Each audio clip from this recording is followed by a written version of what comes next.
ఇవాళ మనం కిచిడి చేసుకుందామండి. కిచిడి చేసుకునే విధానం ఒక కుక్కర్ పెట్టుకొని అందులో కొంచెం ఆయిల్ వేసుకుందామండి. దాంట్లోనే కొంచెం టేస్ట్ ఎక్కువగా బాగా రావడానికి కొద్దిగా గీ కూడా వేసుకుందామండి.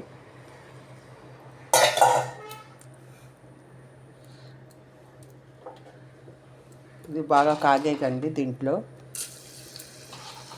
మిరియాలండి వేసుకుందాం. మిరియాలు, జీలకర్ర ఒక 2 స్పూన్లు,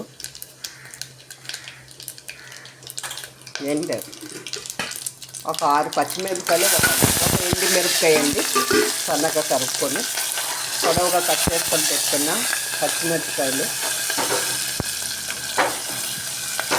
ముందుగా పెట్టుకున్న ఇగోండి ఈ సోలతోని ఒక సోలు రైస్ తీసుకొని ఈ సోలతో సగం కందిపప్పు పెసరపప్పు తీసుకుని నానబెట్టుకున్నానండి 1 అవర్.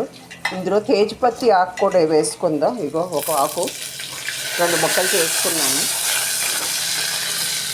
ఇప్పుడు ఇలాగ వేగాక దీంట్లో ఈ నానబెట్టుకొని ఉంచుకున్న ఈ కందిపప్పు, రైసు, పెసరపప్పు మిశ్రమం వేసి ఇందులో పసుపును సాల్ట్ వేసి 2 విజిల్స్ వచ్చే వరకు మూత పెట్టుకుందామండి. పసుపు వేస్తాము. ఇప్పుడు సాల్ట్ కూడా వేసేసుకొని టేస్ట్ సరిపడే సాల్ట్ కూడా వేసుకొని మూత పెట్టుకుందామండి.